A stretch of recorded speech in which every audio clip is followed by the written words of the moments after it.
Pemirsa, ada sebuah kisah sejarah yang mana suatu ketika mantan Presiden Amerika Serikat Jimmy Carter bertanya kepada mantan Presiden Tiongkok Deng Xiaoping beberapa pertanyaan. Misalnya pertama adalah Presiden Carter bertanya, apakah masyarakat Tiongkok memiliki kebebasan beragama? Presiden Deng Xiaoping pun menjawab, tentu. Dan pertanyaan yang kedua, bisakah orang Kristen mencetak dan mendistribusikan Injil?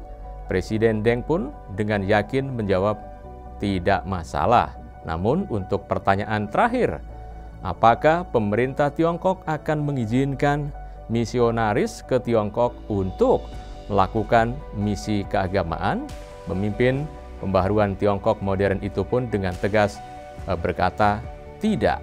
Nah, cuplikan dialog tersebut merupakan gambaran bagaimana pemerintah Tiongkok membuat cetakan biru pada kebijakan mereka terhadap keberadaan agama-agama di negara dengan jumlah penduduk terbesar di dunia itu. Jawaban Deng pun itu setidaknya merepresentasikan apa yang telah diatur dalam konstitusi Tiongkok.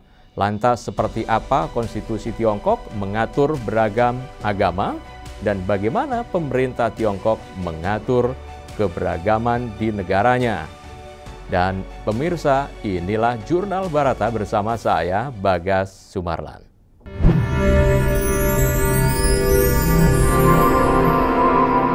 Jurnal Barata. Pemirsa, meskipun berhaluan komunisme, Tiongkok ternyata punya aturan sendiri dalam mengatur kebebasan beragama bagi rakyat mereka. Bahkan ketika negara tersebut baru berdiri pada tahun 1949 dan belum memiliki konstitusi resmi serta masih berbentuk foto konstitusi yang berupa beragam umum, justru kebebasan memeluk agama sebagai bagian dari hak asasi manusia sudah diakui. Nah, akhirnya pada tahun 1954, konstitusi Tiongkok pun dibentuk. Meskipun mengalami beberapa kali amandemen, tepatnya pada tahun 1975 dan tahun 1978, hingga yang terakhir tahun 1982. Nyatanya, persoalan kebebasan beragama ini tetap diatur dalam pasal 36 Konstitusi Tiongkok. Misalnya disebutkan setiap warga negara Tiongkok harus menikmati kebebasan beragama. Tidak ada organ negara yang boleh memaksa warga negaranya untuk percaya atau tidak percaya kepada agama apapun. Negara juga tidak boleh mendiskriminasi warga yang percaya atau tidak percaya kepada agama apapun. Negara akan melindungi aktivitas agama yang dilakukan secara normal dan tidak boleh seorang pun menggunakan agama untuk melakukan kegiatan yang bisa mengganggu ketertiban publik, mengganggu kesehatan masyarakat, ataupun melakukan intervensi terhadap sistem pendidikan negara. Meskipun konstitusi Tiongkok memang telah mengatur persoalan kebebasan berkeyakinan, implementasinya nampaknya mengalami pasang surut. Di dekade tahun 1950-an, kehidupan beragama di Tiongkok berjalan secara normal. Bahkan beberapa kali utusan Muslim Indonesia dan Tiongkok saling berkunjung. Nah, Tiongkok juga berhasil mengirimkan jamaah haji mereka secara langsung ke Arab Saudi untuk pertama kali tahun 1956. Meskipun tahun-tahun sebelumnya harus melalui negara Pakistan. Masyarakat Tiongkok akhirnya memasuki tahapan baru kehidupan sosial keagamaan mereka. Tahapan baru tersebut dipimpin oleh Presiden Deng Xiaoping, yaitu pemimpin tertinggi generasi kedua di Tiongkok yang berkuasa sejak tahun 1978 sampai 1989 dan dikenal berhasil menjadikan Tiongkok bisa maju seperti saat ini dengan kebijakan pintu terbukanya. Presiden Deng Xiaoping pun akhirnya memberikan angin baru bagi perkembangan agama-agama di Tiongkok. Nah, pemirsa, kebijakan reformasi ekonomi dan kebijakan pintu terbuka yang diterapkan Presiden Deng ini mensyaratkan dua hal. Yang pertama, perlunya persatuan nasional dari seluruh etnik termasuk etnik Muslim untuk bersama-sama membangun ekonomi Tiongkok.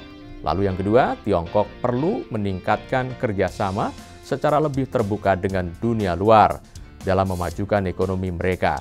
Jadi negara-negara yang melakukan kerjasama ekonomi dengan Tiongkok, baik melalui investasi permodalan maupun juga transfer teknologi, nampaknya rata-rata negara yang memiliki basis keagamaan mainstream dunia. Pada akhir tahun 1979, Presiden Deng Pun mengizinkan pembukaan kembali gereja-gereja dan masjid serta kuil menuju situasi yang disebut dengan Fenggangyang dan kini membawa kembali kehidupan beragama ke ruang publik. Hanya hitungan bulan setelah kebijakan Presiden Deng ini diterapkan, komunitas Muslim Tiongkok pun menggelar muktamar keempat setelah sekian puluh tahun vakum. Nah, kemudian pada tanggal 6-15 April 1980 diadakanlah Muktamar Islam Tiongkok yang dihadiri oleh 256 utusan dari seluruh Tiongkok. Muktamar dipimpin Burhan Zahidi, aktivis Muslim era Presiden Mao Zedong, dan juga dihadiri para pejabat pemerintah pada tahun 1979. Presiden Deng Pun juga menghidupkan kembali Departemen Agama atau di Tiongkok disebut dengan Biro Urusan Agama Negara Republik Rakyat Tiongkok yang merupakan organ di bawah Dewan Negara. Departemen Agama Tiongkok itu pun sebenarnya telah dibentuk pada tahun 1951 atau 2 tahun setelah berdirinya Republik Rakyat Tiongkok dan berhenti beroperasi sepanjang revolusi kebudayaan. Departemen Agama Tiongkok mengurusi 5 agama yang diakui negara seperti misalnya Islam, Buddha, Taoisme, Protestan, dan juga Katolik yang tidak terafiliasi dengan Vatikan. Menurut catatan di mana administrasi negara urusan agama, pada tahun lalu Tiongkok pun memiliki lebih dari 30.000 masjid dan lebih dari 40.000 ahong atau ulama. Dengan dibuka kembali Departemen Agama Tiongkok itu, maka sangat jelas bahwa tujuan Tiongkok ialah menginginkan agama berjalan selaras dengan budaya Tiongkok. Misalnya saja sekitar 3 tahun lalu, stasiun televisi Deutsche Welle ini menyajikan laporan Williams dengan judul menarik apa yang ingin dicapai Tiongkok dengan memodifikasi Islam. Laporan itu merespon kebijakan baru yang dikeluarkan otoritas Tiongkok berkaitan dengan program Signifikasi Islam tahun 2018 sampai 2022 yang bertujuan menyelaraskan Islam dengan norma-norma budaya Tiongkok. Banyak pihak mengkritik aturan administrasi ini sebagai bentuk xenofobia atas sesuatu yang berbau Islam di tengah maraknya pemberitaan atas nasib etnik Uighur di Xinjiang. Namun, pemerintahan Xi Jinping berpandangan perlu menciptakan suasana baru bagi penyebaran dan juga pengembangan agama-agama di Tiongkok, termasuk Protestan dan Katolik. Nah, pemirsa, kebijakan Signifikasi Islam tahun 2018 sampai dengan 2022 yang pembahasannya melibatkan asosiasi Islam dari 8 provinsi di Tiongkok tersebut ini memuat latar belakang sejarah terkait dengan kedatangan Islam ke Tiongkok yang dimulai sejak era dinasti Tang dan dinasti Song. Bahkan di era dinasti Yuan ada badan khusus yang bertanggung jawab terhadap urusan agama Islam, baik di pemerintahan lokal maupun juga pusat. Ya pemirsa, wajah Islam Tiongkok mulai tampak di era dinasti Ming dan dinasti Qing, dengan juga pembentukan sistem komunitas masjid dan juga pembelajarannya, serta penggunaan Konfusianisme sebagai sarana untuk menafsirkan tulisan-tulisan yang menjadi sumber ajaran Islam. Jika membaca beberapa paragraf kebijakan signifikasi yang ingin membawa tradisi positif Islam agar bisa menyerap nilai-nilai budaya serta sosialisme Tiongkok demi penegakan kecintaan pada negara dan agama.